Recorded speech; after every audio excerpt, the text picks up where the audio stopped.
Oh, snap. Live again. Welcome in, y'all. My name is Patrick. If you like true crime, do me a favor. Tap the screen like crazy. Oh, that's TikTok. Tap the screen like crazy. YouTube, hit the subscribe button. Hit the thumbs up button if you like true crime. We're going to be talking about Mica Miller.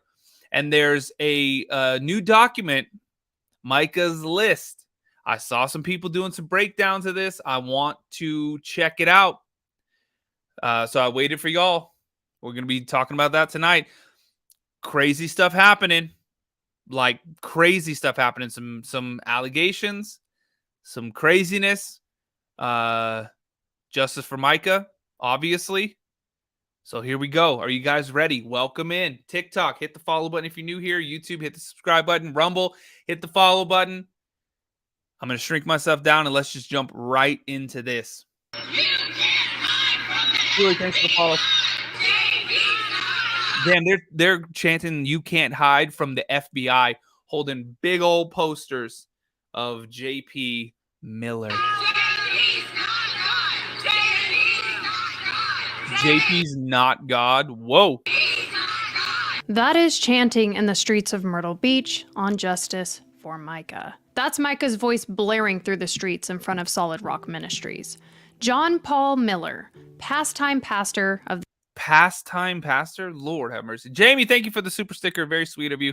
Thanks for the love and the support. Pastime pastor. That's a crazy thing to say, huh? Cuddlebug, thank you. This congregation was said to have been in church on that day. We say pastime because he hasn't been back to work, working as a pastor for over a month since her death. There's barely been a church left to preach a sermon to. It's falling apart. The receipts don't lie. People see how this guy treated his wife during their marriage. At this point, only foolish people would take coaching of any sort from John Paul Miller or coaching? I wouldn't ask this dude how to make hamburger helper. You what? Well, what you gonna do is nah, hell no. Shut the hell up. Allegedly. Actually anyone within a hemisphere of John Paul Miller. He said for a long time that Mica Miller, his wife, was mentally sick. It was quickly ruled a suicide. Because you're not mentally sick. And are you a doctor? Are you a doctor? No. And I'm telling you, that video of that dude crying on the grass, like he's not, my 8-year-old doesn't even do shit like that. If he gets upset, he'll be like, and I'm like, use your words. And he's like, I'm mad about this. He's not going to sit there and whine in the grass. And that's a grown ass man. Well, I use all but two of those words loosely, grown and man. The ass part fits like a damn glove. Anyways, let's continue. TikTok, hit the follow button if you're new here. YouTube, hit the subscribe button. Tap the screen like crazy. TikTok, YouTube, hit the thumbs up button. Let's continue.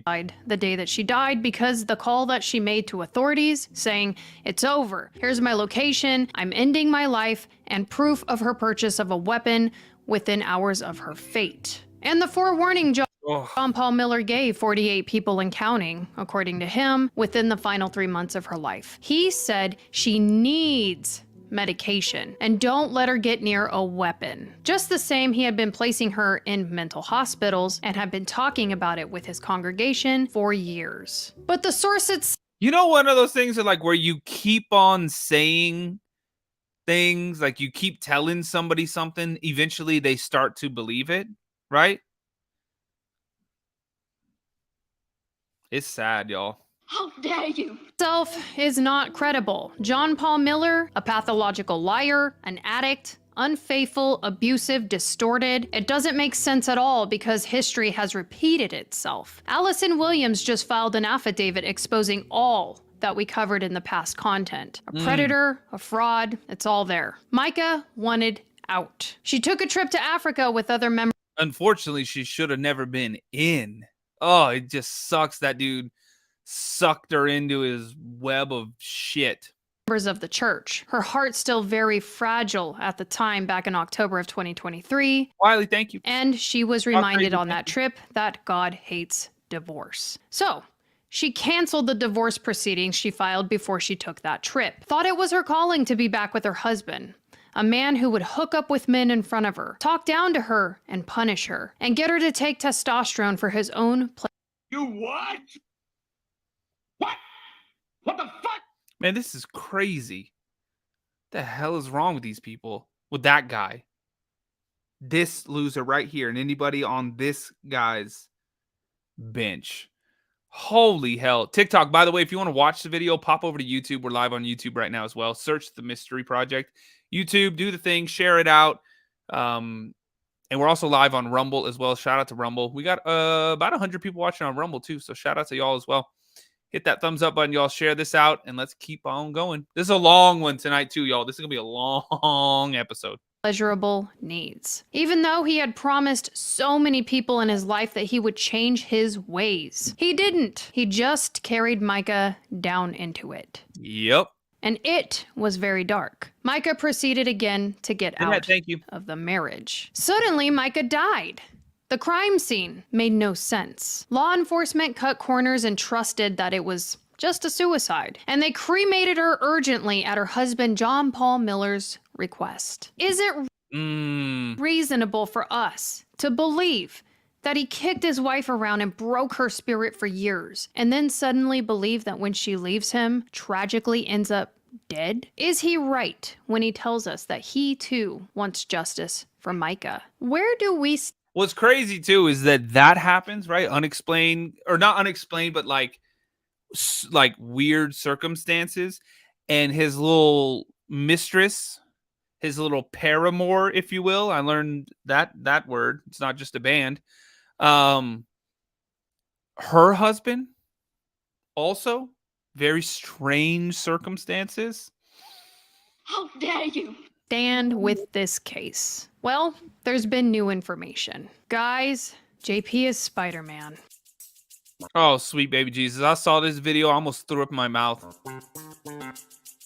Oh, she did not hit the baseline. Oh, and y'all, make sure you follow. I forget her name. Caitlin, I think is her name. It's the link is in the description of the YouTube video. Go follow this channel and then the other two channels that we're going to be watching tonight as well. That dude looks crazy as hell right there.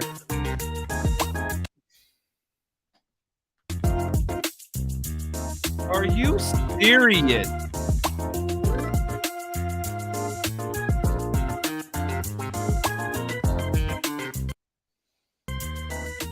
Wow. I know. How can we not trust him? No, if you haven't seen it, come over to YouTube right now and rewind it a few seconds. You can see this dude dressed up as Spider-Man, mask on and everything, walking around acting crazy as hell. After this, he's the town hero. Always has been and always will be. In his head. Imagine if all it took was wearing a costume to change our mind on this whole thing. Just remember that this is the guy. Y'all, the YouTube channel is The Mystery Project. It should be pinned on the screen. Can you guys see it? Thumbs up in the chat if you can see it over on YouTube. I mean on TikTok. That was that guy a few days back. Okay, so if he acted all normal on the recent interview being this guy, like, ooh, my tats, I'm such a tough guy, you know, grabbing his neck so we could see his tattoos, like, who are all these people? Okay, so if he's that guy, well, I don't know. Let's see what excuses he's using for coming home in a Spider-Man costume. I'm pretty sure this is part of his personality disorder, just my personal opinion, or that he wants to look and feel tough and, you know, just feel that adrenaline running through his body as he exits his car and walks. What? Man, I wouldn't feel like empowered and like strong dressing like Spider-Man unless I was like 7 years old. What the hell? Through the door of his house that the church. Too bad he didn't put that level of commitment into you know, his marriage or being a good person or like, you know, not being a giant piece of shit, you know? I mean, you got crazy ass costumes, you got crazy ass shit, and you commit to all that stuff, but not anything else, huh? That's fucked, isn't it? Jones. He might act like he's being a good dad, or, you know, he went to pick up a side job because, I don't know, like he's trying to make some more money to pay for his new child support allegations that Allison claims, or, you know, maybe he's just trying to make someone's day, you know, some child's day, something to do with the church. Let's just see what excuses he has. I'm stumped.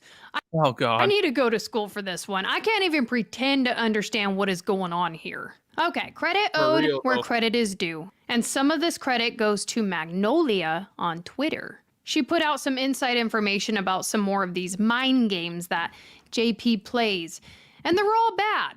They're all abusive, toxic, hurtful. I mean, it makes me crazy just reading it. So we have some more receipts and some more activity to uncover.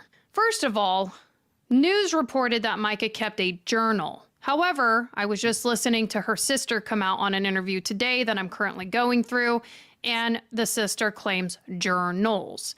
And it is confirmed that she knew that there was an investigation going on prior to her death. Tom Winslow of Winslow Law Firm and J.P. Miller are persons of interest by the FBI over issues surrounding monies collected for the African mission called Dare to Care. Dare to Care is affiliated with the missionary work. It's always about the damn money with these people. Oh, my God. What? What the fuck? Every time. That's suspicious. That's weird. That Micah had a huge heart to be a part of before her passing. This was her vision through the church. J.P. Miller told the church members that they needed to donate through the church to Dare to Care to help sponsor a child in Africa. Again, Mica Miller's vision. So Bro, we've been doing that shit for like 40 years, 30 years. Have you not seen those commercials? sources estimate at least 12 grand was raised between February and March. Lizzie, thank you. Shay, thank you. For this cause. As of today, Pastor Jumba in Africa has received none of the money raised. Shocker. Seems fraudulent. Well, as Seems fraudulent. Yeah, usually when you raise money for something and then that something doesn't get any of it, and then this dude's walking around in like Spider-Man costumes, where'd that money come from? How'd you buy a Spider-Man costume? legal proceedings between Micah and JP are happening at the time, JP did the most evil, unthinkable thing. I mean, for a lot of us, there was already so much of that going on, but this. So, what he does, he Oh, Lord, here we go. Anji, thank you. It's me. Thank you. knows that Micah loves missionary work. Well, he decided to go ahead and get a missionary trip together last minute to go back out to Africa, which was supposed to be in April of this year. And Micah Holy hell. When I go to YouTube and click your profile, it's not you. Andrew, it should be The Mystery Project. There's a link in the bio too, y'all. Click my face, go to the profile. It says YouTube. Click that link. It should take you right there. Check and see if that works. Keep tapping the screen too, y'all. We got to get to 25,000 likes. And thank you for all the little heart me's and bears and things. You guys are so sweet. You don't have to do that, but I appreciate it. YouTube, make sure you hit the thumbs up button as well. Let's keep going. was not allowed to go. Most likely to take her dream away from her. To weaponize opportunity to get what she wanted the most. Her dream. To help people in Africa. For him to turn around, take that and say, you don't get to do that now. Play God, essentially. I control your life. I tell you what you're gonna do. And he let her know it too. Right before Micah died, in her knowing about this trip, he said, hey, Micah, I hope you're doing well. I'm ready to be done and move on and heal and find a first lady who won't treat me the way you are. I really hope you do great things. I was willing to do anything. I even had the amazing desire to have kids since you're not on meds. And You sound crazy as hell right there. That's next level, like, what's the word? Like, just manipulation. want to apologize for All these things that you like, well, now you can't get to do the things that you like because you didn't do the things that I like. Perhaps do the things that I like, and then maybe you can do the things that you like. How dare you? What? the flowers and fruit. It Sarah, was already thank you. paid for to last until Jimmy, thank your you. birthday. Feel free to give it all away. I sent that to you before I found out all the things that I have recently found out about you and what you've done. And you. Sarah, thank you. Disgust Randy, thank me. you. So please, let's meet soon and be divorced and let this nightmare be over for me. I'm enjoying all the Africa Nightmare over for you. missions, and Pastor Jumba and all the pastors' wives are so excited for what we are doing. We expect 120 kids our first semester. I have about 10 to 20 people going this time, including Kristen and Tom Winslow, Becca and Jonathan, etc. This is the guy that came out to us just a few days ago and said, well, I told everyone she needed meds. I was the only one who cared. He just told us that publicly. That's his side in what he wants us to see. I'm the good guy. I really cared. Well, here's the other side. Man, we could have had kids now that you're off your meds, but nope. I'm gonna get someone who's not you. Oh, P.S. We're going to Africa. Without you. So let's take a time machine back to that Africa trip that she loved and had a blast and felt so convicted in her heart that this is what she wanted to do with her life. Let's take a trip back there. This is October of 2023, okay? Back then, she takes a trip with the congregation, said that she loved it, she was very happy, very fulfilled. But right before that trip, in one of my content videos I just released, I mentioned that she had just filed for divorce and she had sent that text to Charlotte and said, I finally did it, this is happening. And then she still took the trip. Well, while she was on that trip, he did the following. JP was texting 5 or 6 different people on the trip 30 to 40 times a day, begging them to convince Micah to come back. JP offered money and gifts to the people who were there with her on the trip if they could convince her to drop the divorce. They succeeded, especially Dr. Randall. He persuaded Micah to believe that she had not yet exhausted all avenues to save her marriage. At the end of the trip, when the mission group landed back in Myrtle Beach Airport, JP was there waiting. After Micah came down the escalator, JP put her ring back on her finger. They went home, and that was that. Friends on the trip had no idea of the abuse that Micah was suffering. The trip was planned for April 21st to 28th, and Micah was supposed to be going initially. That is, until she received a letter from Dr. Randall informing her that she would not be going with the group. Yes, that's right. JP set up the trip just to take it away from her. On I'd have been like, screw that and just buy my ticket and go. Sunday, April 21st, Micah met the mission group at the airport to see them off and give them some of her possessions to gift the people she wouldn't get to see in Africa. She gave Pastor Jumba a special Bible and his wife a pair of her shoes. She also gave t-shirts to others. During the week, the others knew that Micah was disappointed to not be going with them on the trip and worried that their online posts may upset her, but Micah assured them that she enjoyed seeing them. And this is where JP comes through and he does his black magic shit and he tells these people, don't include her. Trust me, I'll explain later. Oh God. Ozzy, thank you. Hey team, JP says, please listen very closely. Do not in any way, shape, or form send Micah, in caps, Micah, any pictures or any correspondence at all. Not in any way. I can explain why in person later. Please trust me on this. You sick son of a... Nothing goes to her about anything concerning Africa or solid rock. Thank you. What did he tell these people to get them convinced that withholding all the good works of the Lord, that would be a good idea?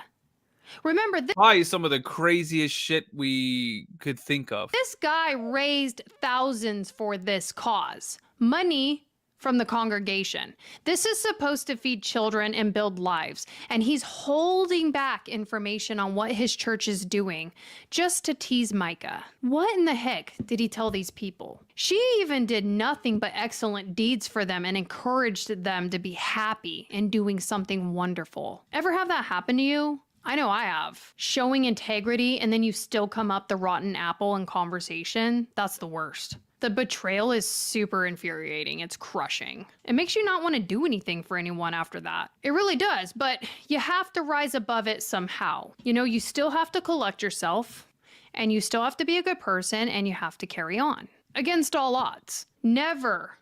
That's good advice. Let anyone take you down and mock your good deeds. It's a thing. Separate away from that. It's toxic, and it's not the truth. And she knew that. Micah felt that way too.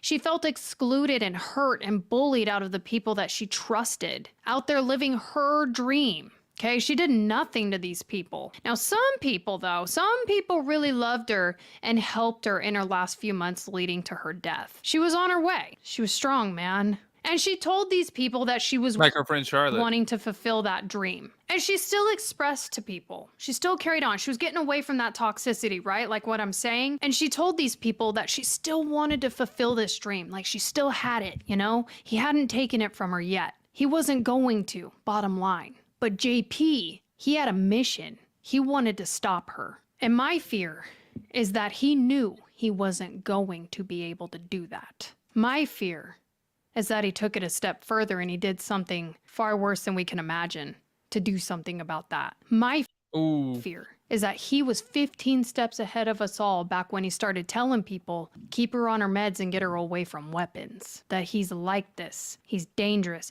That he was already ahead of us 2 years ago when he started telling us that she was sick. He had these people exclude her. Isn't it alleged that he saw her back when she was like 14 and was like, oh, one day, and like married her and her first husband and like kept them close, and then like sent that dude away, and she was working with him closely, and the next thing you know, there's an affair going on. I mean, obviously it shows that he's very cold and very calculated. He said, I'll explain. By the way, TikTok, hit the follow button if you're new here. Tap the screen like crazy, y'all. The more taps, the more people come in, and we can spread this live stream. And if you want to watch the video that we're watching, pop on over to YouTube, and you can search The Mystery Project to find the channel on YouTube. That's what it is on YouTube. And you can watch the video along with us. Hit the subscribe button, hit the thumbs up button. We got 220 people on YouTube, a little over 600 people on TikTok, and we got about 100 people watching on Rumble. So shout out to y'all. Let's keep going. Later, just trust me. On the way back from Africa, on April 28th, the mission group was informed that Micah had committed suicide the night before. This is the news they came home to. Well, what's there Cuddlebug, thank you. to talk about? He said it for 2 years, right? He told 48 people that she needed meds. He focused on that Oh, Lord. Carol, thanks for sharing the live. Y'all share the live out too. Hit that arrow down there. alone because he knew she was coming off. He told her she messed up and that the only thing that she did right was coming off her meds. That was a loophole to say, I would have had kids with you because you're off meds. But look at you, Micah. Look at all the mess you've caused. So nope, you don't get children with me. Not now. And remember that Jesus, that is crazy next level psychotic. necklace that Justin from TikTok was asking about? That necklace that came from a ring that he got designed for her, because in a weird way, he actually belittled her. He's like, well, when she sees something, she just jumps on it, you know? And I was the only one that did what she wanted when she wanted it. You know, that's kind of the energy I got from that. But anyway, her sisters are saying that he only wears that necklace as a last gotcha kind of jab because it's not real. He's like, I just want to feel close to her. It's not real. Well, he wasn't close to her. Like a Allie trophy? knew that. His kids knew that. Let's listen to a voicemail from Micah to Allie. Take a listen. Yeah, I posted this, y'all. This is my new number. Please don't give it to anybody, but I just wanted to see who your counselor was to help you know, walk through Lori, forgiveness and stuff, and keep your heart right through all the mess, because I don't want to lose myself in this, and I don't want to pursue anything out of anger or vengeance or anything like that. I just want to be. She sounds like the sweetest person. And unfortunately, she got wrapped up with this expletive. Free and have peace and keep my soul right. So, if you just text me a name, even of a good counselor, you know, I greatly appreciate it. Thanks. Bye. In closing, I'll share this from the same resource. Micah, being open about the testosterone shots, was wrecking her voice. She expressed this on the Africa trip back. Why on earth would he want that? Like, what's the purpose of that? Back in October of 2023, because people loved to hear her sing, and she was asked to sing, but her voice was wrecked. But But there she was in Africa, living her dream. And she's saying for these children and their families. You know, I'm hitting a point in this case where it's Oh, you know what, y'all? Oh, man. It's crazy as hell. What if, and this is a big if, this is speculation, I don't know, but what if he was doing something like that because he knew that there would be differences and changes in the in her voice, in the vocal cadence and tone and cracks and things like that, so that it would be more believable if there was something AI driven? Because I see a lot of people talking about that AI stuff, that they would more explain, oh, well, that's why that happened. That's why this happened. There's this, there's this and this and this, or maybe it was easier to get a lower tone to do it. Who knows, man? This is crazy as hell, though. This is crazy as hell. Let's go. It's hard not to read this stuff and choke up. I just don't get it. Yeah. I don't know how these people say that they didn't know that she wasn't going through abuse. I think she had a gift, you guys. I think she was a really good person. June 5th, court. That's a big deal. I'm going to leave a statement as we close out. And it's so sad to even know this. Micah had already appointed our sister Sierra over her email, her passwords to it, her Facebook account. Micah had been keeping track of all of her abuse. I see a lot of y'all saying it would up the drive. That's crazy as hell. Wrote every... You know what else would? Being a good fucking person. If you're with someone and you're treating that person the way that they deserve to be treated, you're not going to have to do anything like that. They're going to want to be with you. That's the whole point. Because they're like, oh, you don't have to go do all this crazy shit and do all that stuff. No, you just are the man that you're supposed to be, or are the woman that you want to be. And then it just fucking happens. And you can't keep yourselves off of each other. And then you pop out a few little kiddos, and that's the way it goes. People are crazy as hell. They'll do everything. They'll try all this crazy shit instead of just working on themselves. This dude tried all kinds of crazy shit, supposedly, and just wouldn't just say, you know what, maybe I'm just being an asshole. Nope. It's crazy. Affidavit that someone has given her, or their testimony against what they've seen. For the lawyer, she had a huge binder already prepared. She had all kinds of journals. She was anticipating something bad happening to her, and she had told Sierra that, and that's why she said, if anything happens to me, she had told one of our family members that she reported John Paul to the IRS the week that she passed away. The church, she or not John Paul, but the church. Well, the church is John Paul. All of the money is all intermingled. So she reports that. He finds out that she does something like that, and then days later, she's no longer with us. That's suspicious. That's weird. What? And they don't see motive there? And it was said that he was moving around all his assets into his oldest son's name or his friends' names. So it didn't look like he had as much as he had while they were going through this divorce. So when all that was happening, she just started going to work. She did a lot of work for the lawyer she had, and that's what also doesn't make sense. She had just paid her lawyer that we have $5,000 3 days prior to her passing. Why would she do that? Why would she have, and that's actually donated money. Like someone from I guess it was someone from the church, I want to say, a really nice lady from the church who wanted her to get away from him so bad. She gave Micah $5,000 as the retainer fee for her lawyer the week that she had passed. Holy hell. Lisa, thank you. Jamie, thank you. So no one borrows money to just end their life. And also no one tells people for a long time now. No one tells people if there was ever if there was ever a bullet in my head, it was John Paul, it wasn't me. She said those exact words to about 10 to 15 people.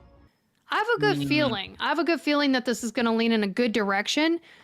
We'll be doing a follow-up. We'll be doing a follow-up for sure. I just don't know what JP's going to pull.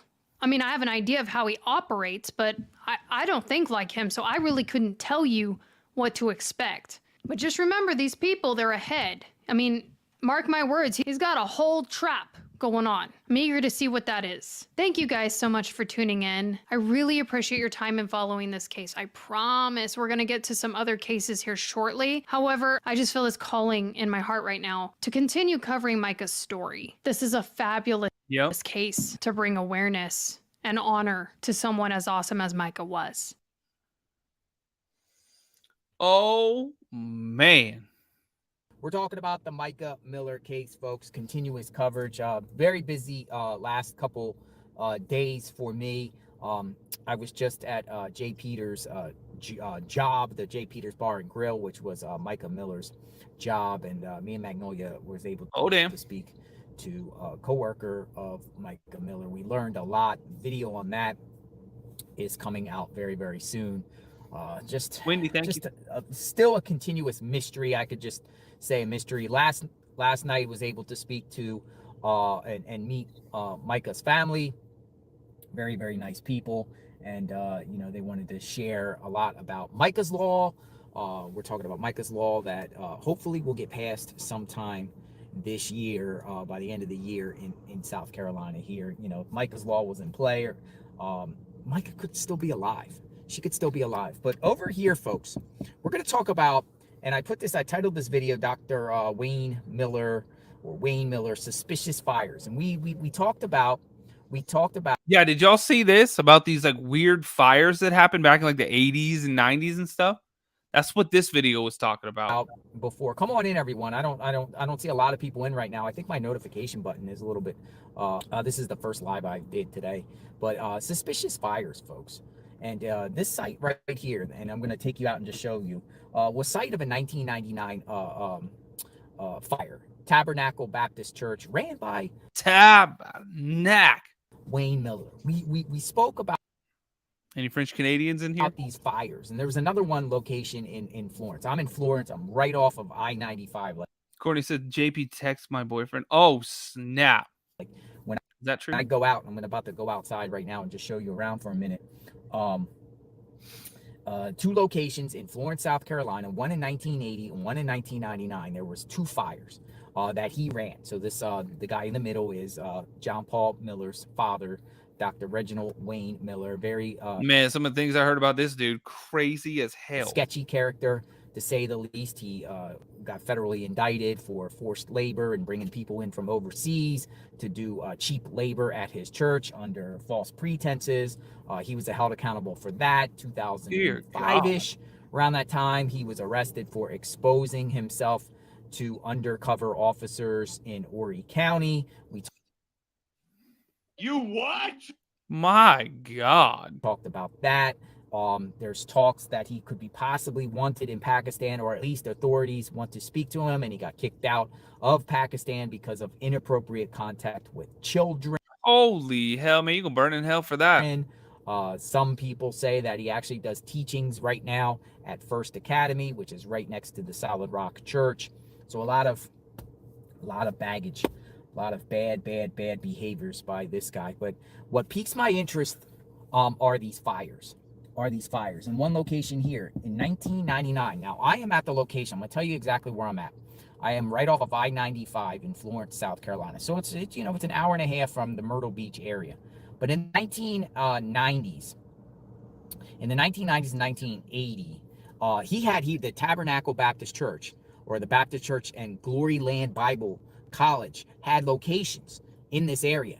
And two churches, like we discussed, 1980 on 600 East Palmetto Street. And I was just there, and I'm going to show you some video, because now it's some sort of healthcare place now, right on the main drag there. And 1999 at Dunbarton Drive, 206 Dunbarton Drive, and that's right here. Now, there's nothing here except like a building here with a Travelodge sign and a vacant lot. But let's go for a walk. Let's just go for a walk, folks. And I'm going to show you and we're going to talk. And then I'm going to show you the video from the other location. So this is right off of, let me put my air on in my vehicle, because it's hot, man. It was just hot. It's crisping out here. Crisping out here. So the church was right here. 206 Dunbar. And it burnt. And TikTok, hit the follow button. Tap the screen like crazy. Let's get 50,000 likes. And if you guys want to watch this video with us, pop on over. Just search the Mystery Project on YouTube. You can find the channel. You can actually see the video that we're watching. TikTok won't let me show it to you, but it is live on YouTube right here, right now. And if you want to watch the original video too, down in the description of the YouTube video, you can find all the videos that we watch. You can click it. Go support these guys. Yeah, watch all that stuff because they're doing some pretty awesome coverage. Stairs to the ground. That's I-95.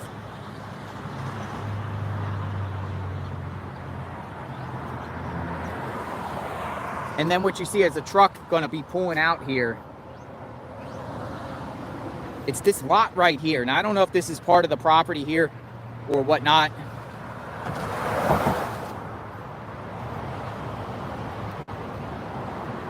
Yeah, we're doing a little boots on the ground, but apparently there was a church here in this general area here, this lot now that's now vacant. Oh, damn. Desiree, thank you. And it burnt down.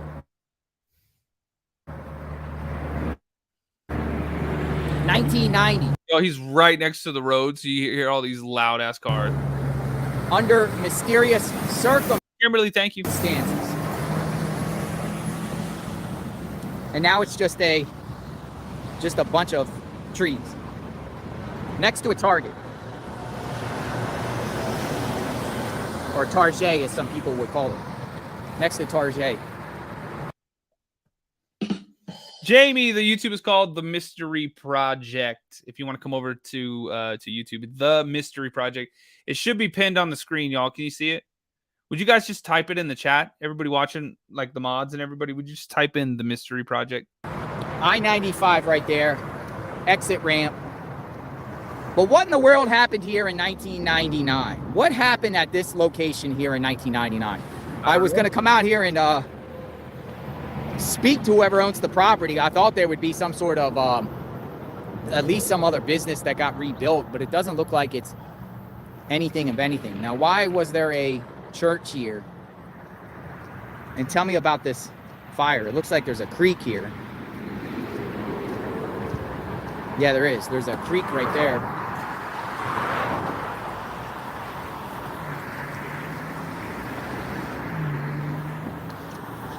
So what I'm doing at JLR Investigates, I want to know about these fires, right? So my goal next is to file some public records request with the Florence, this is Florence County, South Carolina. And I want to find out about the fire that occurred here and why the church burnt down. Was it arson? There's all kinds of crazy stuff, y'all. This is crazy. Because I didn't see any reports about anything about an arson. Was it, an accident? Lightning strike? Lightning strike. But there's not much information about it. And then the next question, folks, is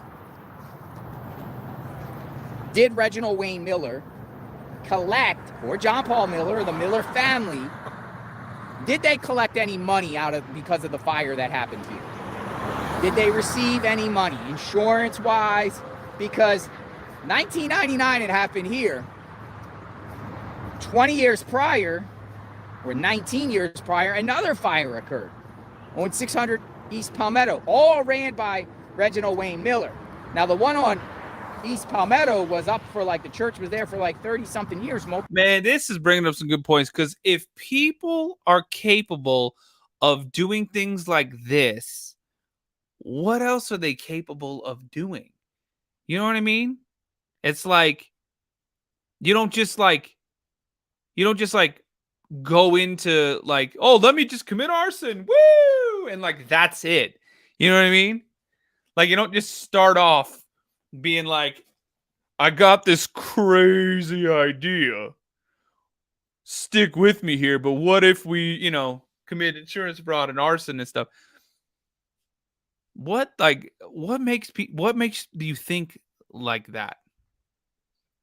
Crazy. For decades. But the sources have told me that these fires were suspicious fires. So a lot of unanswered questions on that. I'm going to show you my video of my last location, so you know. Woo, it's hot out here. I'm going to spin the camera around. Boots on the ground, JLR investigates. Much cooler. So let me put this in. Let me turn down the air, and then let's continue to have a conversation. About it. Thanks for joining me, everyone. JLR Investigates. Now, I was at another location at the 600 East Palmetto. It is now a healthcare place now, and I want to show you that so we can get an idea, because we want to bring public awareness, because, you know, all this money and assets that Solid Rock Church, the Millers have, both J.P. Miller and Reginald Wayne Miller, they had to accumulate this money somehow, because it seems like then once they accumulated money through these exactly, then they start getting into, let me guess, real estate and all these other things, churches, that bars and things. When they started, it looks like after the foundation of these churches, then they started getting into real estate and business ventures. Well, That was easy. it makes me wonder, are they using citizens' money to make all these properties, and or if there was fires, 2 suspicious fires that occurred, have they collected even more than what the churches were worth? Are we talking possibly insurance fraud? And that's kind of what people have been telling me behind the scenes, that, you know, these people are schemers, financial schemers, and will do anything and everything to put more money into their pockets. You know, we've seen these behaviors, but you know, one fire at one church is always suspicious, right? One fire at one church. Whenever I see a church burn down or something like that, man, I even think it's either arson or someone's collecting insurance fraud, because I even think the church is blessed, and how dare any type of lightning or anything would hit a church like that? I mean, it just seems to me it'd be like sketchy. So that happened around the same time. Well, that one happened in 1980. The one here happened in 1999, around the same time they were getting money to buy the Solid Rock Church. I don't know actually the year they actually bought Solid Rock Church, but I think, you know, you had to get money. You had to get money in order to do things. Just like JP would have to need money to buy Crocodile Rocks. So life insurance policy. I mean, you know, your church burns to the ground. You figure you got some insurance. You know, did you just say, hey, we're going to burn this down and then we're going to build something bigger, or get more money on top of money that we've been duping people to, you know, under tithing? I'm saying this as speculation, not saying it as fact. You got to be careful with JP, because JP Miller has been sending out cease and desists to numerous people. I have not gotten one. Oh, by the way, I thought this was pretty neat. Yesterday, Regina Ward spoke for the family. She's a bulldog. I really was impressed with Regina Ward. But there's a sign. I passed a sign today, a Regina Ward sign on 501 in Conway, and it says, Attorney Regina Ward, your shield and sword. Regina Ward, your shield and sword. I like that. She's a bulldog. She does great work, and I believe the family is satisfied. Oh, damn, True Crime with Megan. What you doing? Thanks for the heart, me too. Y'all give True Crime with Megan a follow. Make sure did you get 100K yet? 96.9. Y'all, if you don't follow True Crime with Megan right now, I don't know what I'm going to do. I'm going to rage flip the desk. Just wham. Give her a follow. She does amazing work, y'all. Seriously, she does amazing work. We got to get her to at least over 100K. Hit the follow button here too. If you're new, my name's Patrick. If you like true crime, we're live every night. Literally tap the screen like crazy. Thank you for the little donut things, y'all. I appreciate it. You don't have to do that. We're talking about Mica Miller. Obviously, the Micah's list is coming up. This guy was investigating some areas around where there was like 2 suspicious fires from the churches back in the late 80s and early 90s. And he's speculating, did this happen for insurance payouts and things like, you know, along those lines? Who knows?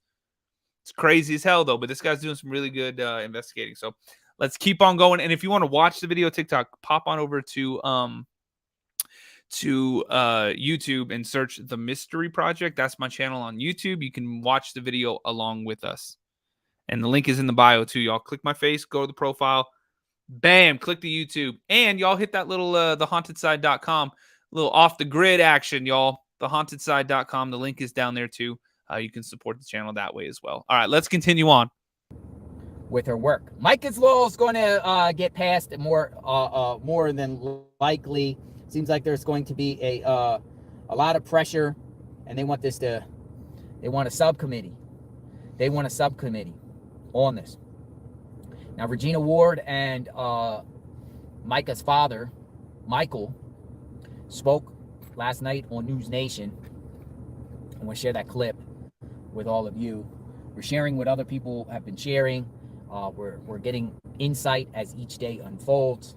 I think the focus at this point is going to be about Micah's law, though we're still going to talk about the pastor, because I tweeted this out yesterday, just hours after yesterday's press conference outside the courthouse.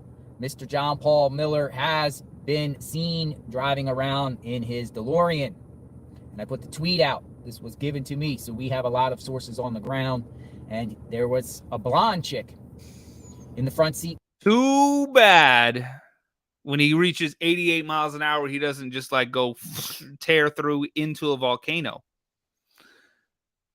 With him, a mystery girl. We don't know who this blonde chick was. I'm not so sure it was Susie Skinner, or it could be someone else.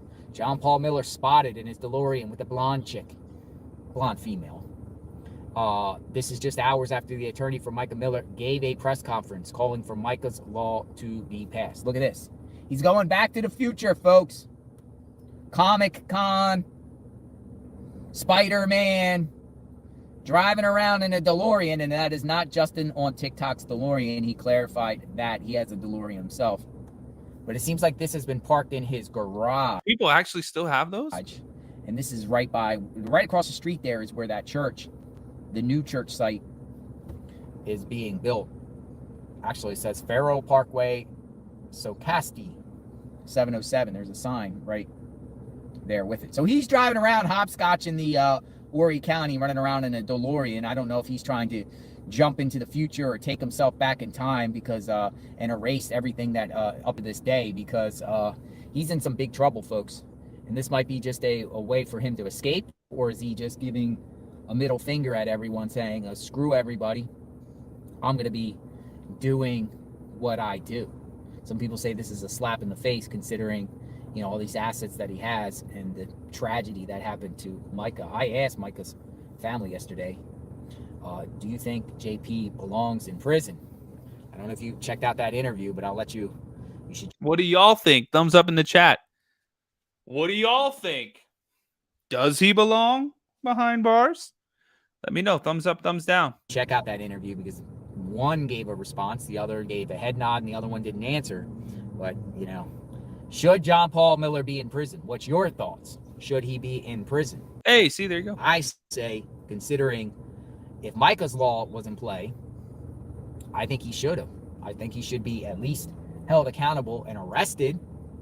But now, knowing that the FBI is investigating him, he's not going to get federal probation. The chances of anyone getting flat out federal probation is like slim to none. There's a very good chance that he will be going to federal prison. It's just a matter of how much time. But I spoke to Justin on TikTok yesterday while I was at 41 Grocery. Oh, by the way, I put out a new video. I was at 41 Grocery yesterday. One thing I thought that was interesting, if I just want to touch on this, I was at the last spot where Mica Miller went. It was in the afternoon of April 27th, right before she went to the Lumber River State Park. And I went in there, and there was a female employee in there, and she didn't even know anything about Micah. I was shocked to the core. Like, she did not. The employee in there says, oh, and his internet is getting I went in there. shirt. Covering the Mica Miller case, the inside Miller. I'm like, really? And then I had to like educate her about it. And she goes, I knew nothing about it. She goes, I wasn't working that weekend. I know outside to the pumps, right? We saw a clip where some employee there, I'm assuming it's the owner or manager or somebody, some male, took her out. Are we, people are saying we're freezing. Are we all right? Are we all right? How's our footage doing? Are we all right? I heard people say we're freezing up. Give me a mic check, everyone. I'm gonna check my own. Look, I can check my own. I can check my own feed. But going there and talking to Justin, it's glitching. Why are we glitching? Hey, I look all right. Look at that. In and out, in and out, in and out. Let me go for a drive over here, and then we can further discuss. If it's freezing up, I'm gonna go up to the target. So seatbelt on, safety first. We're gonna go for a drive and continue this conversation because I want to talk about Micah's Law. I want to bring focus on Micah's Law and bring public awareness to Micah's Law. And we're going to be talking about that too. So bear with me, folks. We're going to go to up the road and we're going to get to a better location. And when it gets better, please let me know so that I can park it and we can continue this conversation. Because I really wanted to talk about Micah's Law. And I really wanted to talk about if Micah's Law was in play. Some of the, I don't know if you guys read Micah's Law, but we're going to read some PowerPoints here because yeah, so we're going to get some PowerPoints and we're going to do a breakdown of like the whole thing. Chaotic Panther, thank you for the Rumble Rant. Jerk need to be put in front of the firing squad. Micah's Law, if it was I don't think you're alone in that. On the books, I think JP Miller would have been in cuffs from that very first police report that Micah filed on him. I think it would have been. I think he would have been already in cuffs, and Micah could have very well been alive. But when I show you Micah's Law, there's other things. Now Micah's Law was, they're claiming that was on the books for for like since 2020. It was sitting there, and it just never got passed. Just sat there. How are we on reception? Are we good on reception? I can pull in. That's here. crazy. This is a quality in. Driving around with JLR. We better on reception here. But they want to add some things to it. They want to add some things. Magnolia is sending me things in chat, so I'm going to say Magnolia is kind of wants me to share some things with all of you. Reception is good, so maybe we are better. Are we better? Hey, it looks good. It looks good. So I met Randall. I was at the 41 store. I met Randall yesterday. Let's see. Randall told Micah he'd meet her at the Walmart. Oh yeah. By the way, folks. So when I spoke to Pastor Randall yesterday, spoke to Randall at his church in Little River, and Randall told me, I'm told, and this is for a fact, and I found out this is for a fact. Randall is the one that told Micah to go to the Walmart on that day on the 8th. He denied it. He denied it when I interviewed him yesterday. Actually, he was like, "Are you recording me?" And I said, "Yeah, I'm recording you." I had my camera down. He's like, "Oh, damn." But I'm not saying anything. He was playing like weird because he's like, "I'm not talking," but then keeps talking. "I'm not talking," and then keeps talking. And all I said is, "I want the truth. I want the truth." But apparently he lied when he said he didn't tell Micah to go to the Walmart on the 8th because we were all talking about the time where Micah drove to the Walmart in a vehicle. And then she was involuntarily committed there. But everybody was wondering, why was she involuntarily committed? Why was her vehicle at a Walmart? Because JP ultimately took her vehicle, right? But it seems like Randall was working hand to hand with Micah. And working like or hand to hand with JP to set up Micah. That's what it seems like. That's what it seems like. That's cold. That's calculated. Michael didn't care about her meds, but agreed to meet him to try to straighten things out. So it wasn't necessarily about the medication. It was about to straighten things out. Just like before, where, remember, we were told that when Micah went on that Africa trip, JP was trying to get Randall and others to try to convince. Thanks for the heart, Miso. Micah to say no to the divorce. Giselle, his name's JLR Investigates on YouTube. pop over to YouTube, y'all. The Mystery Project, that's my channel on YouTube, and you can actually see this video, and the link to this video that he's doing, and all the other ones we are going to listen to, are all in that description. So the Mystery Project on YouTube, y'all, come on over. Tap the screen like crazy too. We hit 50,000 likes. Thank you for that. Let's get 75,000 so that TikTok will continue to spread the word about this live stream. Thank you for the love puff thing, and thank you for all the donuts, y'all. I appreciate it. TikTok, this channel is not monetized at all, other than the live gifts and the subscription. So I appreciate that, y'all. You don't have to do that, but it does help me go live every single night. All right, let's keep on going. YouTube, same thing. Hit the subscribe button, hit the thumbs up button, and Rumble, we're live on Rumble as well. Good to see y'all. Hit that little thumbs up button. All right, let's keep going. Source says, rumor goes, he burnt down his own church for the insurance money. They gave him a key to the city and all. Yeah, no, not yet, but see you later, Chad Daybell. Then he got locked up. That dude's crazy as hell too. For those charges in Florence, and we're talking about Reginald Wayne Miller. Possible arson. I didn't know anything. I was just told that he got a key. He got a key to the city. He got a key to the city here in Florence, South Carolina. Not really impressed with Florence, by the way. I just drove through. Nothing impressive. I'm on my way home. I'm going back to Florida. Let's talk about this News Nation report, because the family of Mica Miller spoke to Ashley Banfield, the great Ashley Banfield. I like Ashley Banfield. Regina Ward and Mike spoke to Ashley Banfield last night. We're gonna listen to this. Just start with you if I can. And the reaction to the claims that are made in Allison Williams' lawsuit, I mean, to me, they were absolutely jaw-dropping. Were these new claims to you about what she alleges happened during her marriage to John Paul? No, it was not new information to me, just because, well, first it was shared with me, and I knew that Micah was in contact with Allie because I was with Micah during some of those texts. I was with Micah when she said she needed to reach out to Allie for some help, and we were aware that he had issues with younger people in the church, and even very, very close to home, we had people that would tell us, that they did not want their kids around him, and this is one of the things that he would do, was oppress younger kids into just staying. I mean, this is what I've been told caused them to just want to be there and yield and end up in a situation that is compromising to their families and compromising to their morals.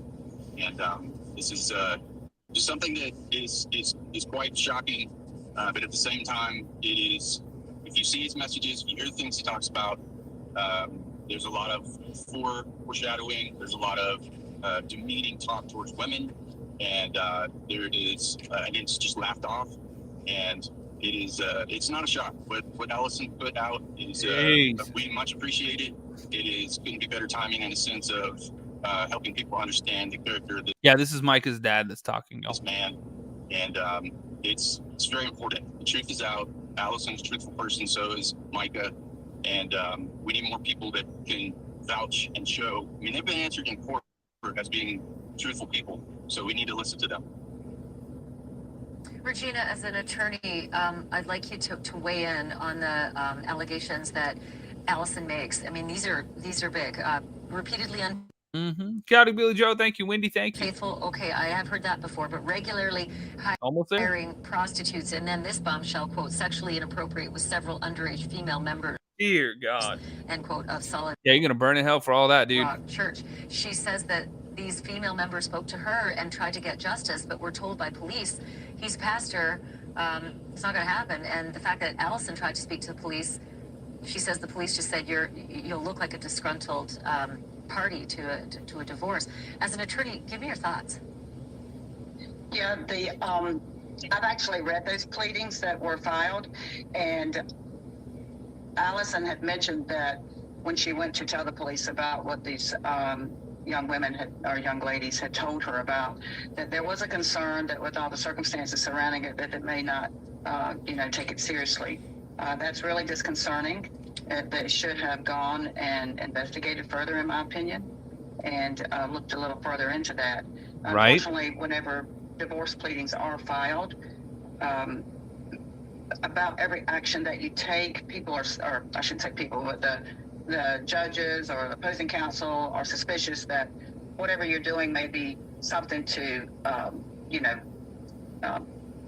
get yourself ahead in your own Discredit the divorce. other party, right? Exactly, yes. Yeah. I mean, that's why, listen, matrimonial law is some of the most difficult, some of the most egregious and acrimonious courtrooms in the country. So they're applauding Allison for coming forward. And in these court documents, there's some serious allegations. There's in these court documents that Allie has on JP. That's why I said feds are investigating him. But when you got other people like Allison, they're coming out making some more criminal allegations against JP Miller, and this time it's dealing with children. You what? JP.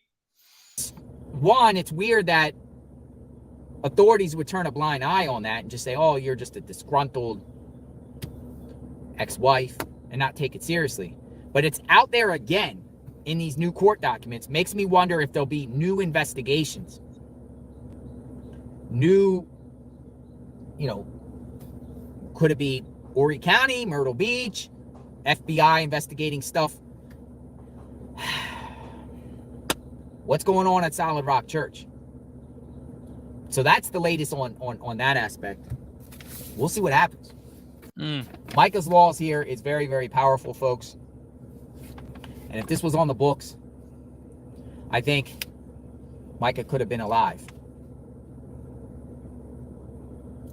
Isolating her from friends and family, depriving her of basic needs, stalking and tracking her whereabouts, monitoring her communication, taking control over aspects of her life, depriving her of a support services.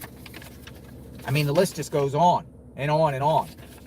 Expressing her worthlessness, humiliated, degrade, and dehumanized her, prevented disclosure to authorities, financial abuse, threats to hurt her, herself, or himself, threats to a child, threats to reveal or publish private information, assault. Jesus. Preventing her from having transportation, interfering with her work. But they want to add some more. That was what should have been already on the books, and that would apply to anyone. See, Micah, if this gets on, if Micah's law gets passed, it's going to be a powerful tool, a mechanism to hold people accountable for what they do to their other spouses when it comes to DV. I mean, these are everything to mention here was supposed to be in the law. They were supposed to be in the law. And every one of them listed here, they share examples of how it applied to Micah. Each one. It would have clearly gave Micah some remedy. They want to add additional behaviors based off what happened to Micah. They want to add more to it. Emotional abuse. Ignoring requests and commands to leave her alone. And they're giving an example. She asked him over and over to leave her alone, but he would not. After a police officer warned him to leave her alone, he trespassed into her gated community to leave a present or gift on top of her car. Cruelty to her dog. That's crazy as hell. Now, we haven't even talked about the animal abuse allegations against JP. Holy hell. We never really talked about that. But it's revealed in this, additional behaviors that could apply. They want these type of behaviors added on for someone to get remedy. Cruelty to her dog. JP threw Micah's belongings out of the house and then demanded that she come get her dog. She could not keep the dog at the apartment she was staying in at the time, and he knew that. When she did not immediately get the dog, he took the dog to her apartment and tied the little dog in front of the dog door handle. He knew that she was not home, and he left the dog there. Think about that, folks. He went to the apartment and tied a little dog Did y'all know that? That's the first I'm hearing of that. That's crazy. onto the front door. Knowing, and I doubt he probably left the dog any water or food and just left it there. Not knowing when Micah or anyone would come back. Maybe he knew when Michael's coming back because he tracks her. But he would do that to this little poor dog. She had to leave where she was at the time to go home to get the dog. She found a dog. She found a home for the dog, but when JP found out about her giving the dog to someone else, he went there and demanded the person give him the dog back. So he's playing mind games. Like, she wanted to find the dog a home, and he went there to... And he's like, no, give it back? What the hell? ...undercut this transaction to try to get the dog back so he can then use that dog again against him. What a sicko. Destruction of property. JP intimidated her by damaging her property, breaking her things, giving away her things, or throwing them in the trash. He keyed her car. Wendy, thank you. Dented the hood with a dumbbell, backed it into something damaging the trunk. He slashed the tires and cut the passenger seat. These are things mentioned that we have not known about that was being done to Micah. Destruction of supporting evidence. JP actively sought out that is crazy as hell. Her journals and diaries where she kept logs of details of things that he did to her. He found and destroyed many journals and writings belonging to Micah where she intended to use as evidence to prove his destructive behaviors and abusive tactics. He also erased evidence, photos, videos, and writings that she kept in her iCloud. This one's interesting because this could apply to me. This could apply to all the TikTokers, all the people that were... number 7 and 8 applies to all the false police reports that he's been following in these cease and desist letters that he's been sending out. Misuse of legal documents. JP had an attorney write and send a cease and desist letter to Micah demanding that she stop talking bad about JP and the church or suffer legal ramifications. Oh, man. Can you imagine that? Imagine if that wasn't like a document. Imagine if that was like a voicemail or like a voice memo, and all it was just him going,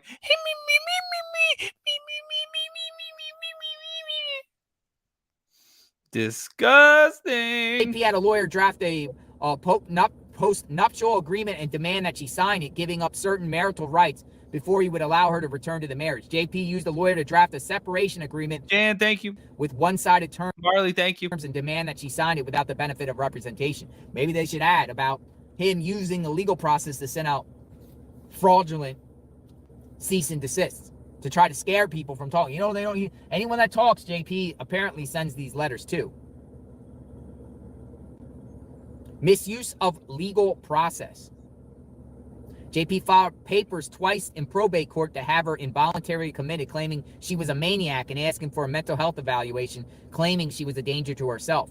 The probate judge disagreed. JB convinced her to drop her divorce case against him, and then he turned around and filed his own case in family court against her, and then he dropped his suit shortly after filing.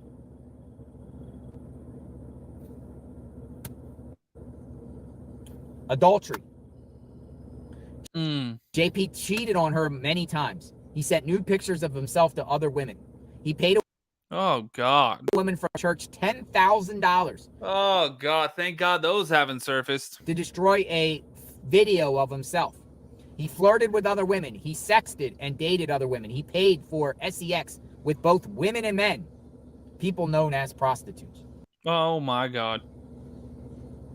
Stealing her identity. JP took her cell phone and sent texts to her family and friends pretending to be her. JP sent emails and texts from her account to church members and her family pretending to be her, admitting she was doing bad things. His attempt to disgrace her name. Yeah, that's fraud. He's texting other people pretending to be her. That's impersonation. We got cyber technology abuse, medical abuse, spiritual abuse, church abuse, physical abuse without marks. JP finger punched her in the throat and held her up against the wall by her throat, slapped the drink out of her hand, and while in public together, he snatched her plate of food from her and threw it. See, a lot of times law enforcement says they need to see the marks and everything like that. But sometimes the victims don't have marks. Sometimes these perpetrators just do enough where there's not a mark, but it's more of like a psychological abuse. Well, it's physical too. Jesus. But no physical marks, the law enforcement won't take won't take any action. They'll say, "Well, I don't see any evidence. I can't charge." But, you know, imagine someone pinning somebody up by their throat and pinning them up against the wall. Now, holding them there just for 30 seconds most likely won't leave a mark, or, you know, but you can't do that to people. No, you can't. It's scary. I can't imagine being a fly on the wall inside the home of J.P. Miller and Mica Miller, of what he did to her. I don't even want to be a fly on that wall. I would actually want to be a fly on the wall, because I would totally testify against John Paul Miller. If I saw it, oh, you betcha. I wouldn't be scared. I would go forward to law enforcement and share anything and everything about this guy. So there's so much in this Micah's law. They want, you know, the legislature to, they wanted to get to Senator Luke Rankin. Luke Rankin needs to do something about this. Luke Rankin. Remember that name. Luke Rankin. We're going to remember that name on JLR Investigates. Melissa, thank you for the Rumble rant. Did these women not check him out before going anywhere with him? People Dawkins, yeah. Right? Somebody's like, they have a picture of him in his car with some blonde girl. It's crazy. So he's out of Myrtle Beach. Somehow Luke Rankin needs to get the ball rolling on this one. This can't happen again to another. I don't want to report the same thing on somebody else in South Carolina. I don't want to report it anywhere. There's something that needs to be done. But we're on it. Boots on the ground, JLR Investigates. I'm out of iced tea. I'm spilling the tea on this one. Suspicious fires, behaviors of J.P. Miller. We're going to monitor the case of Allison. Because, you know, we just heard that they reached a settlement yesterday without a court hearing, a settlement where Regina Ward will be getting her stuff. But something tells me, even though they reached a settlement, that JP is going to be defiant. And something just tells me Regina Ward at one point is going to file a motion to compel. Like, he's not going to hold up to his end of his bargain. Just something tells me. Something where JP is going to try to prevent the family from receiving things. Remember the car. It's not even Micah's car. It's Diana's car. The older woman Micah was staying with. She wants her car back. We're going to spill the tea. But guess what, folks? We got more tea. Spilling the tea. I love this stuff. So I have a 9-hour drive. Pray for my driving safety. Safety at all times. I might stop halfway and get into a hotel. Might not do this whole,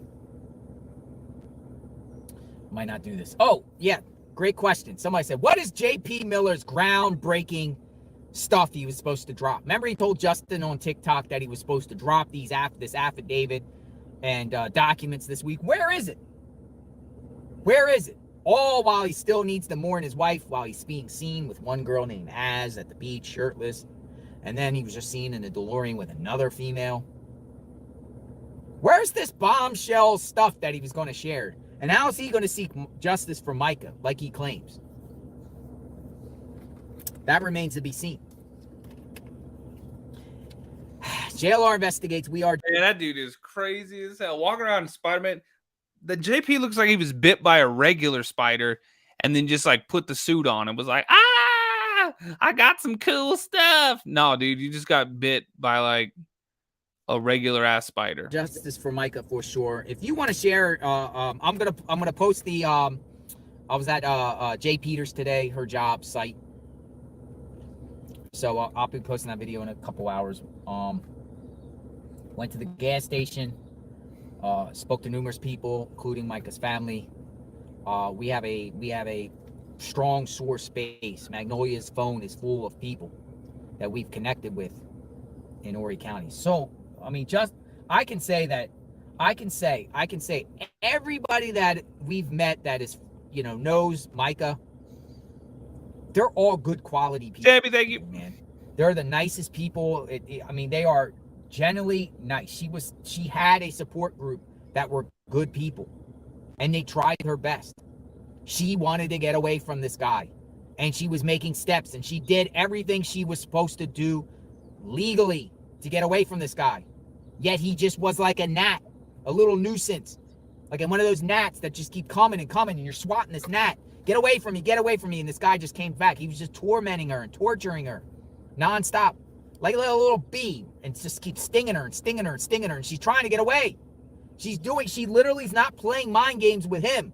She wants to get away from him. She's not playing wishy-washy with him or nothing. She wants to get away with him. She has aspirations. Her job said that she was a hard worker. And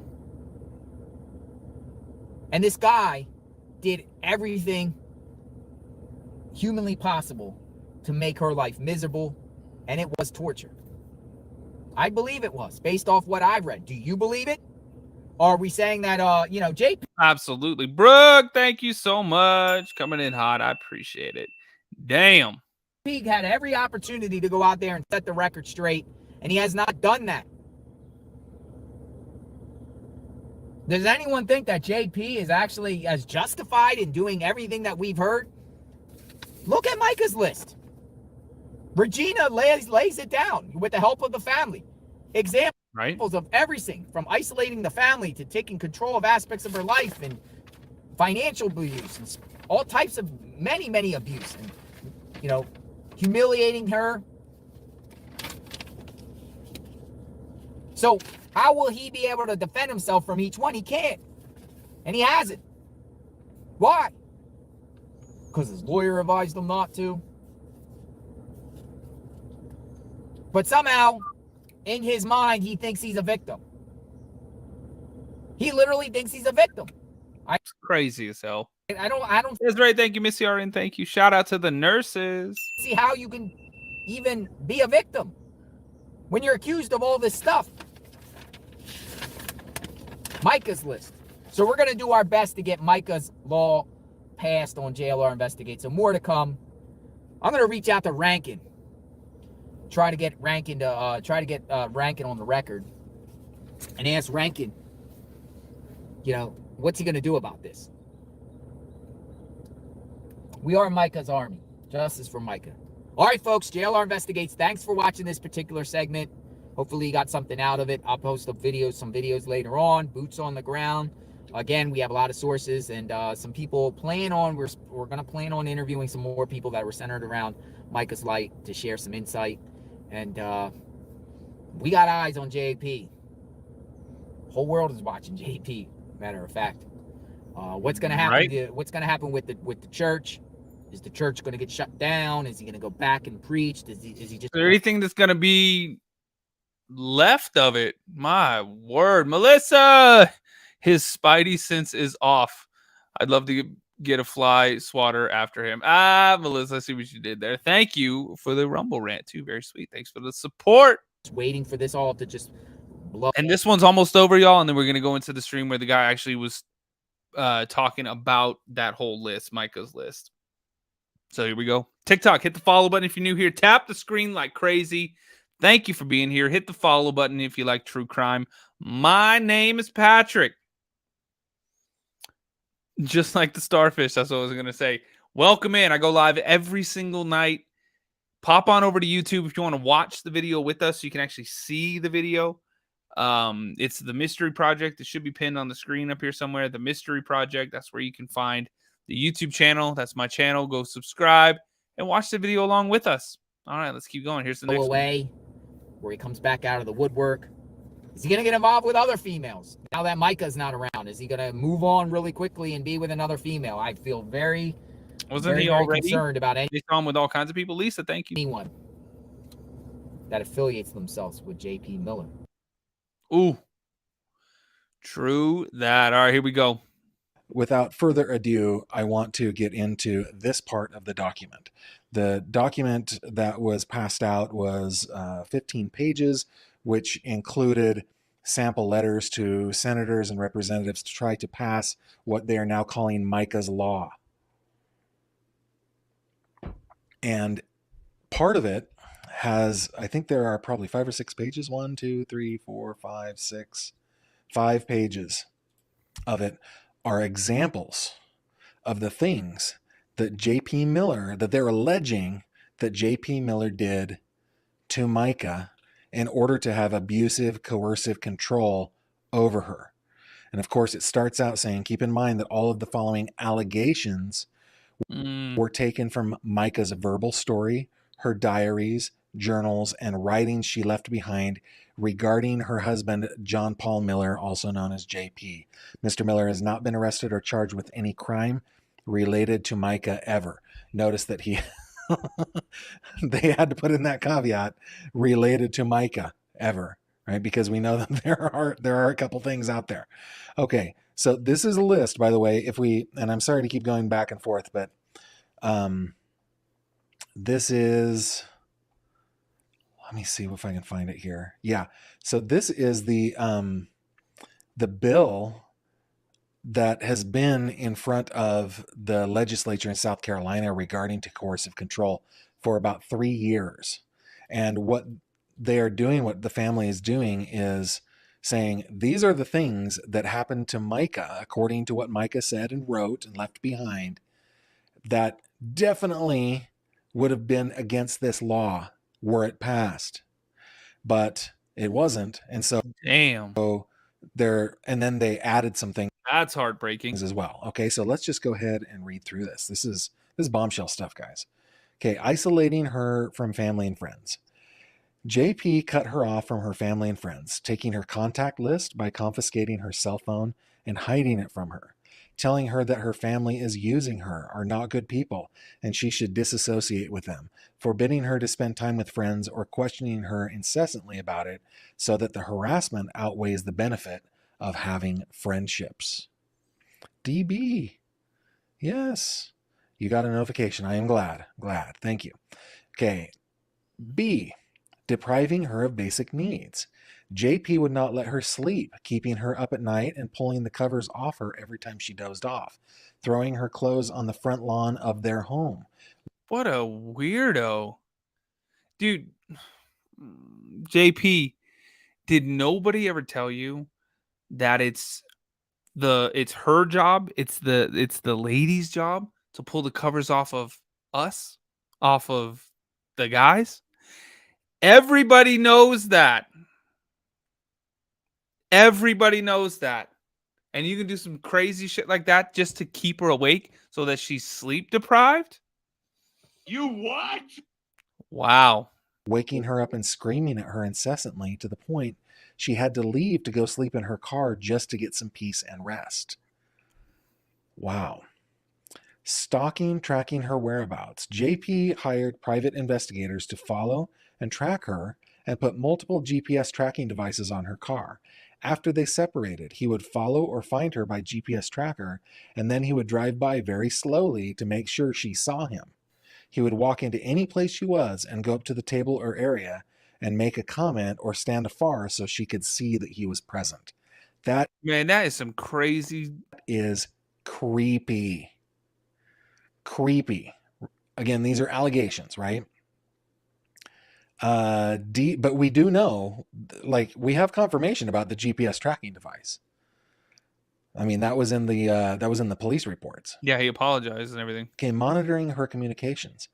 JP took her cell phone, went through her text messages and call logs, and claims he found 18 people had texted her that they were willing to listen to her if she wanted to talk about her husband, and that is admitted in a recorded sermon. We have looked at that sermon, guys. Mm-hmm. JP hacked into her email, iCloud account, and Facebook account and took over her identity. E. Taking control over aspects of her life. JP controlled who she could associate with, where she could go, and all aspects of her life as stated herein throughout. He took her driver's license, wallet, purse, car, and house keys and changed the locks on the doors. Dear Lord. Depriving her of support services. JP took her cell phone, her car, Apple Watch, and convinced her she did, quote, not need a lawyer. From the pulpit, he gave a sermon and chastised her and any woman or man that texted his wife that had encouraged her to confide in them about her husband, the pastor, thus shutting down even a private confidant. she became afraid to speak out. I know that this happened. Unbelievable. Lisa, thank you. But I cannot believe the chutzpah that this guy had, that in front of his congregation, he would take them to task like that. Like, y'all 18 people I found by going through my wife's phone saying that you'll be a confidant if you need to unload about your husband. That is craziness, man. That is not only exercising coercive control over Micah, that is exercising that same coercive control over the congregation. Yeah, over those people.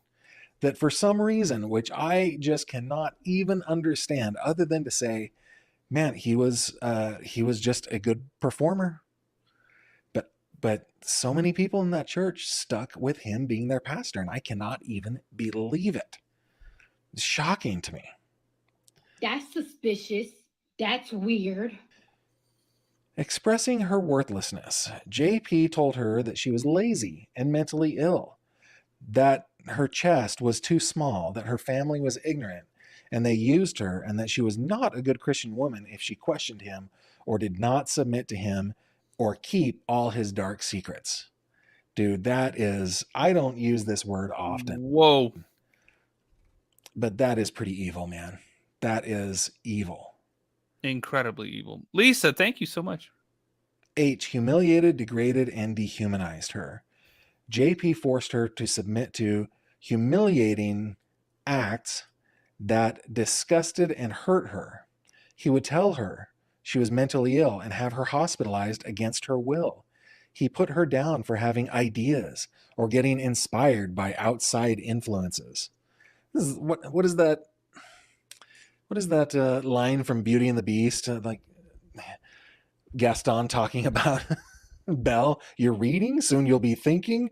Oh my goodness, talking about what am I trying to say? Like medieval, right? This is medieval. Okay, telling her or others that she fell for anything, i.e., she wasn't smart. JP uploaded a semi-nude photo of his wife to the internet and later apologized in an email and attempted to minimize the damage by stating it was only up for an hour. Prevented disclosure to authorities. When Micah would threaten to expose JP, he would ramp up his abuse and tell her that if she did, then she was not a Christian woman, not a dutiful wife, that she was acting like a judge. Only God is the judge, and that she was required by the Bible to protect him and not disclose what he did to her. In fact, according to JP, the Bible says she is supposed to forgive him for his abuse, and as a dutiful wife is to obey her husband, i.e., tolerate the abuse. And if she does not, she is sinning. Wow. This dude is crazy as hell. Financial abuse. JP removed her from bank accounts and told her she did not know how to manage money, but required her to pay her own car payment, car insurance, and medical bills. What? K, threats to hurt her, her family, or himself. If she hinted of exposing JP's abuse, he threatened to do this to himself, to unalive himself, and that he would jump. Wow, he would do this. I'm not gonna say it because I would really like this video to get in front of more people. Oh God. He also made similar threats if she said she wanted to leave or divorce him, or if she refused to return to him after he threw her out. He threatened her family with violence. Oh my goodness. JP threatened to divorce her. What? Okay, you can't divorce me, but I'll divorce you. JP threatened to divorce her if she did not obey him and if she did not take, oh my goodness, if she did not take the pills he gave to her. Threats to child. That one is not applicable in this case. Thankfully. Oh my goodness. M. Threats to reveal or publish private information. JP would make videos of her in private settings and then threaten to upload them if she did not do what he wanted. He convinced her to send him a topless picture meant only for the eyes of her husband, and he uploaded it to the internet when she did not comply with his demands. Sweet Jesus, you're gonna burn in hell. Wow. Too bad you can't be arrested for being a horrible sicko. Okay, I'm going to be careful with the words I'm using here, but JP did all this.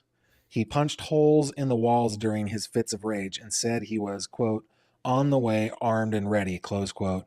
Lord have mercy. He sounds like the kind of guy that, like, if he punched the wall, he'd be like, "Ow, my hand! Why did I hurt my hand?" Like, and then just like cry in the grass for a half hour or however long it was.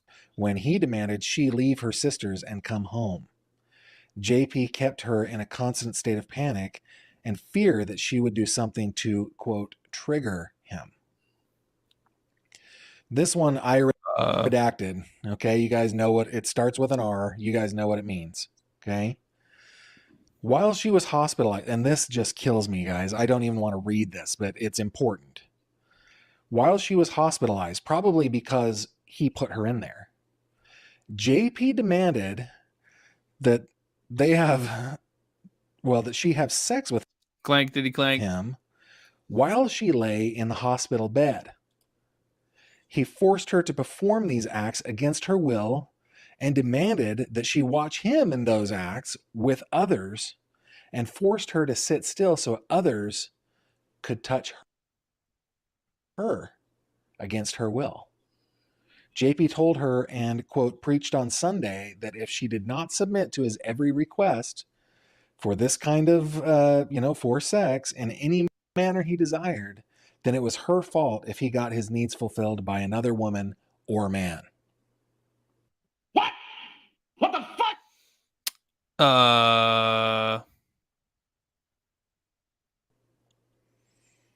P. Preventing her from having transportation. JP slashed a total of 5 of her car tires. He inserted razors into her tires, potential to cause her to wreck. JP took her vehicle that was titled in her name and paid for solely by her and hid it from her. In order to be able to get to work, she was forced to buy a second vehicle, thus giving her 2 car payments and insurance costs. JP took her purse, driver's license, and her car keys to prevent her from leaving the house. Q. Interfering with her work.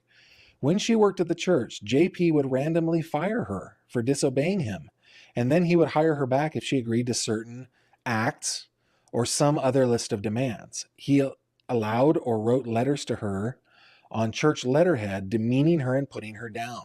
I'm sure that they have these. She had to leave the job that she really loved, the church, and take a job in the restaurant industry. That's how, okay, so she was desperate. She was desperate. Oh my goodness. You know what? With all this, no wonder. Like, I know that I've been on the fence and I've been teetering. The whole bruises thing kind of has me. Maybe she did not do this to herself, but let's say if she did, let's say. No wonder all this is, my goodness. My goodness. Okay, the above tracks the originally proposed bill, A through P, and the below are additional behaviors that may be added to the bill. Kathy, thank you. Remember, they're trying That's all that. to get Micah's law passed. It has been called the Coercive Control Act, and they would like it to be renamed Micah's Law and have all this added. Okay. Number 1, emotional abuse. Everything stated above and below, and even more that cannot be told due to the humiliation of it to the victim, Micah. 2, ignoring requests and commands to leave her alone. She asked him over and over to leave her alone, but he would not. After a police officer warned him to leave her alone, he trespassed into her gated community to leave a, quote, present or, quote, gift on the top of her car. You what? What do you think that was? 3, cruelty to her dog. JP threw Micah's belongings out of the house and then demanded that she, quote, come get her dog. She could not keep the dog at the apartment she was staying in at the time, and he knew that. When she did not immediately get the dog, he took the dog to her apartment and tied the little dog to the front door handle. He knew that she was not home, and he left the dog there. He had to leave where she was at the time. She had to leave where she was at the time to go get the dog. She had that Ring camera, remember? So she would have, this would all be on video. All of this would be on video. So she had to leave where she was at the time to go and get the dog.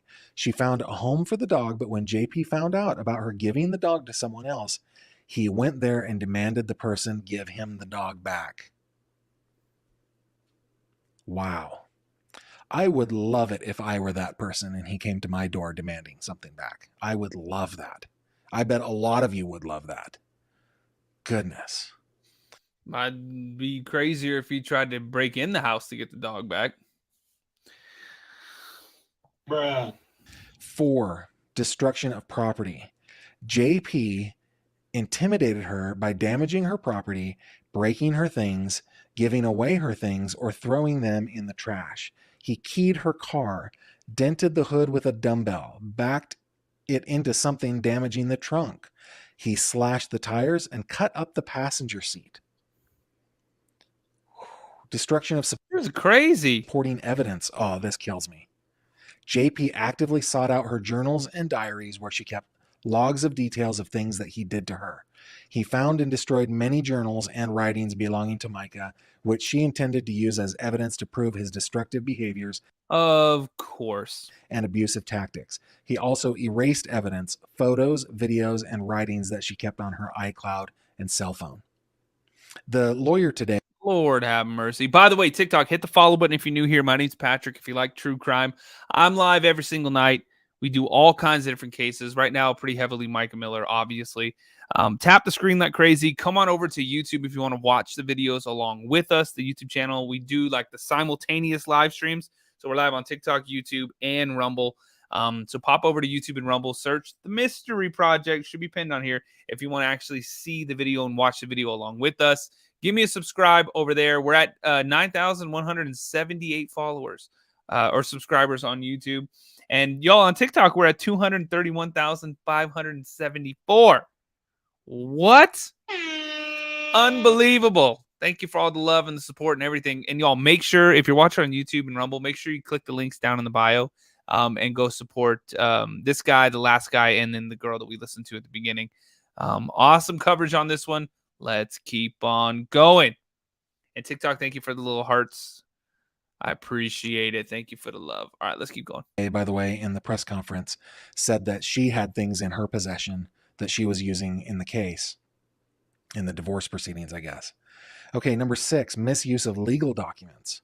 By the way, but that doesn't erase all the stuff that he allegedly destroyed, right? All that stuff is just gone. Okay, number 6, misuse. How do people follow a person like this in a church?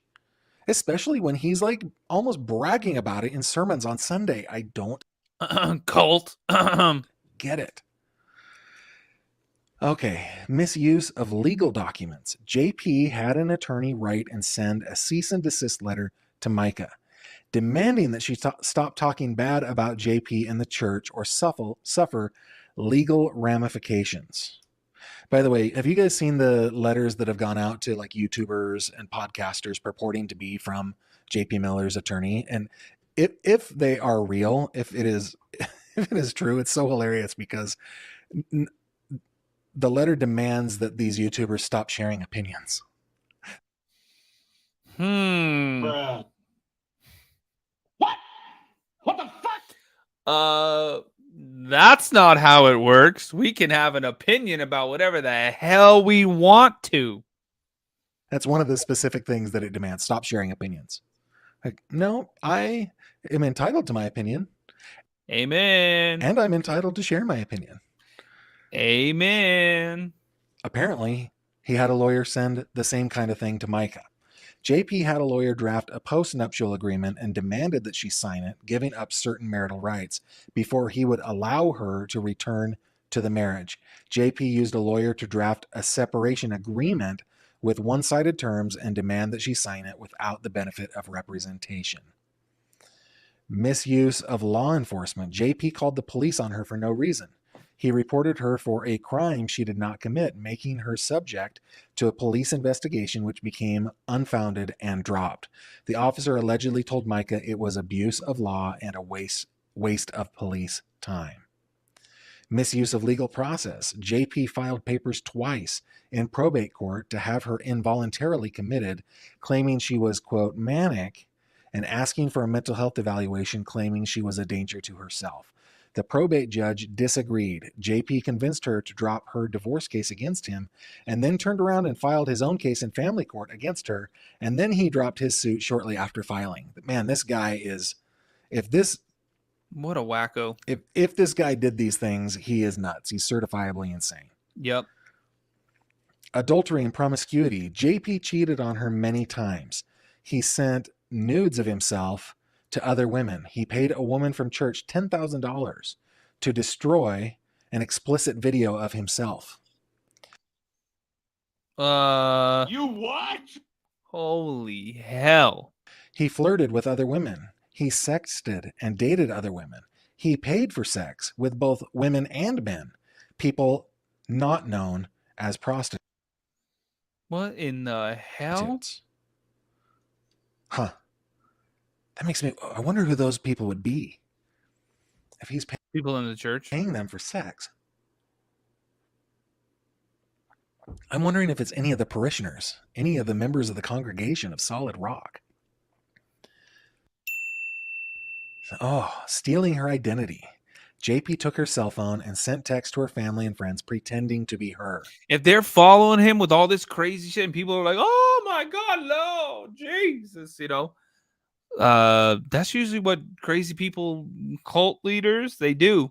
And they turn into, Jesus said, you must submit to me. You know, they try all that crazy shit. JP sent emails and texts from her accounts to church members and her family, pretending to be her, admitting she was doing bad things, his attempt to disgrace her name. By the way, I'm sure you guys are familiar that there are people who are former members of that church that when they left the church to go to another one, they allege that JP Miller would contact the church, the new church, and tell the administration and the pastors and all the leaders what terrible people they were in order to try to get them, I don't know, thrown out of that church or something. I don't know. Okay, cyber technology abuse. JP got access to her technology, changed her passwords, took over her accounts, and hacked her social media, her iCloud, cell phone, and email. He posted on her social media feed and then tore it down and locked her out of the account. He would text her about details of where she was, who she was with, and what she was wearing, or ask questions that only someone who was there would know to ask. Jesus. Medical abuse. JP, quote, declared her bipolar, forced her to take lithium, a prescription of his own. So she wasn't prescribed the lithium. He was. He was. Oh. You what? He monitored whether she complied with taking the pills and forcefully gave her steroid shots, testosterone shots in her arms, thighs, and buttocks. JP would make her swallow pills in his presence, and if he thought she did not take them, he would cut them up and put them in her food, his own admission. And you're going to burn in hell for all of this. I'm guessing that they have got the emails on this. I'm guessing the family has plenty to back this up. Okay, spiritual abuse. JP knew how much she adored and loved Jesus and the teachings in the Bible, and that she wanted to be a good Christian, so he used it against her.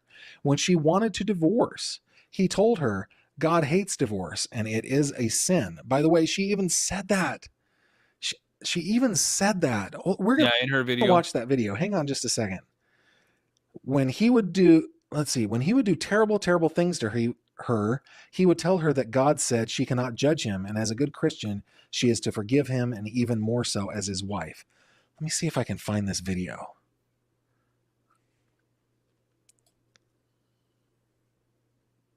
I think this is it. So today my heart's a little heavy. I've had a lot of women that have reached out to me about situations of abuse. And I just want to tell you what a lot of people have told me lately. and reminded me, because I think I forgot. I knew, but I pushed it in the back of my head, just because of my situation. But you are the bride of Christ. Before anybody else's bride, male or female, it doesn't matter. It doesn't matter what gender you are. Abuse is abuse. And you are the bride of Christ. And my Bible says that he took all the abuse you could think of for you so that you didn't have to live that life of slavery and bondage and pain. Jesus took it all for you. So you don't have to stay in a abusive relationship, whether that's sexual, whether that's somebody forcing you to take illegal drugs, or alcohol abuse, or physical abuse, psychological abuse, making you think that this is all your fault, or you're a bad mom, or you're a bad wife, or you're a bad husband, or you're not giving it your all when you know you are.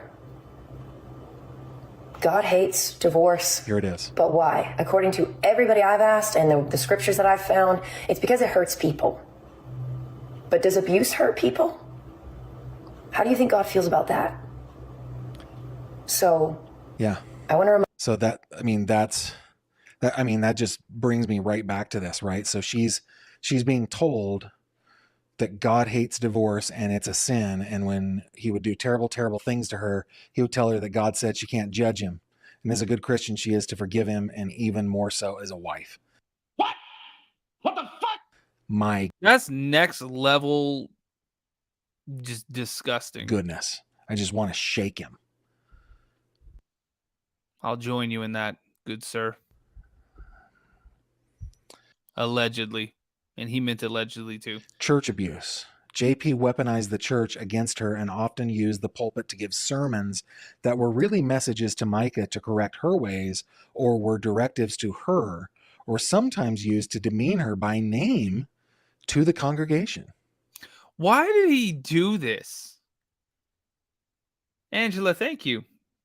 What was the whole point of just doing this at all? You know what I mean? Like, why go through this much? Why go through all this stuff, everything that did, and just why? Why? What did he get out of it? Yeah, but even control, it's like, but after a while, like it just doesn't make sense. Because he's mentally not sane. I mean, I guess it takes somebody that acts like this to understand why somebody would act like this. You know what I mean? Because to the overwhelming majority of us, I would imagine, we're like, huh? How? Why? Like, you have nothing better to do? You're supposed to be a preacher or whatever it's called, pastor. You're supposed to be doing all these things. You have nothing to do. Like, you had no hobbies. You had nothing. Your whole existence was just tearing this poor woman down constantly over and over again, just because that made you feel good or better or bigger or whatever. Nothing. I mean, you look like I don't know, like you paint little action figures, or like, you know what I mean? Something.